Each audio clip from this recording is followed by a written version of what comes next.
Jumpa lagi di Peta Sastra Indonesia. Cara mudah untuk memahami belantara sastra Indonesia.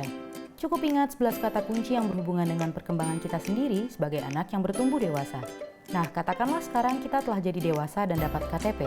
Apa yang harus kita lakukan sebagai orang dewasa? Salah satunya kita harus berhadapan dengan realita. Kita harus bersikap realis. Sebagai orang dewasa, kita tidak bisa terus-menerus bermimpi. Kita harus melihat kenyataan. Kira-kira dalam sastra juga mirip begitu. Cara pandang dan gaya yang realis dipakai oleh banyak sastrawan. Kita tidak hidup di Firdaus di mana segala hal indah. Ternyata di sekeliling kita banyak kejahatan dan kekerasan. Apa yang harus kita lakukan? Indonesia memasuki era rezim militer di tahun 1966. Ini memang berhubungan dengan perang dingin di dunia. Karena ada perang dingin, pemerintah militer di banyak negara berkembang, termasuk Indonesia, banyak melakukan pelanggaran hak asasi manusia.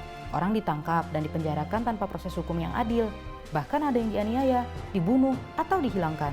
Pemerintahan yang otoriter juga menyebabkan korupsi merajalela. Itu kenyataan dalam era rezim militer Orde Baru. Lalu kalau kamu jadi sastrawan, apa yang kamu lakukan melihat korupsi, ketidakadilan, dan pelanggaran hak asasi manusia? Banyak sastrawan ingin menyampaikan kenyataan pahit itu. Mereka pun menggambarkan kenyataan dengan gaya realis. Gaya realis kira-kira adalah gaya bercerita yang menggambarkan pengalaman hidup secara masuk akal dan nyata, atau sesuai dengan realita, walaupun nama tokoh dan tempat bersifat fiktif. Tujuannya biasanya untuk membukakan mata pembaca tentang kenyataan pahit yang mungkin tak disadari. Yuk kita berkenalan dengan 3 di antara banyak sastrawan yang menulis dengan gaya realis, yaitu Mochtar Lubis, Umar Khayyam, Ahmad Tohari. Mochtar Lubis, sastrawan dan wartawan, lahir 1922, segenerasi dengan Pramudia Anantatur. Ia sudah menulis dengan gaya realis sebelum era rezim militer Orde Baru. Sama seperti Pram, Mochtar Lubis juga beberapa kali dipenjara karena suara kritisnya. Ia dipenjara di era Presiden Soekarno karena kritis pada komunisme. Ia dipenjara lagi di era Presiden Soeharto karena kritis pada korupsi. Tak cuma itu, koran yang ia dirikan, Indonesia Raya, juga dilarang terbit. Novel Mochtar Lubis yang perlu kamu baca antara lain Jalan Tak Ada Ujung dan Harimau-Harimau. Penggambarannya tentang keadaan Jakarta di era revolusi sangat realis.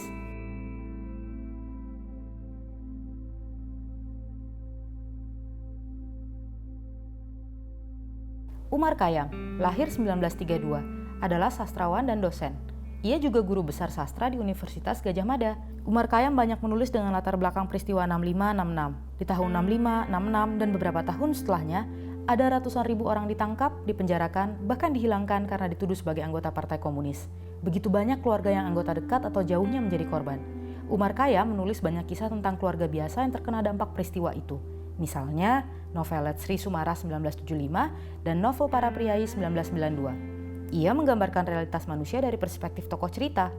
Peristiwa 1965-1966 menjadi keprihatinan banyak sastrawan sampai sekarang.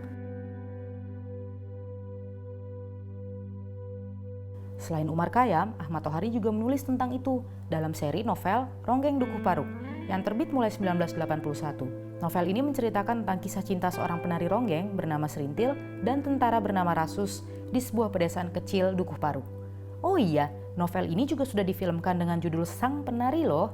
Ahmad Tohari menggambarkan suasana hutan dan pedesaan dengan sangat hidup. Nah, kita telah berkenalan dengan 3 sastrawan, Mochtar Lubis, Umar Khayyam, dan Ahmad Tohari. Mereka sama-sama menulis dengan gaya realis. Tentu ada banyak sastrawan lain menulis dengan pendekatan realis.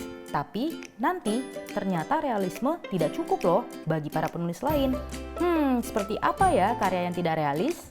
Ikuti video berikutnya ketika para sastrawan menulis dengan cara yang tidak realis. Sampai jumpa!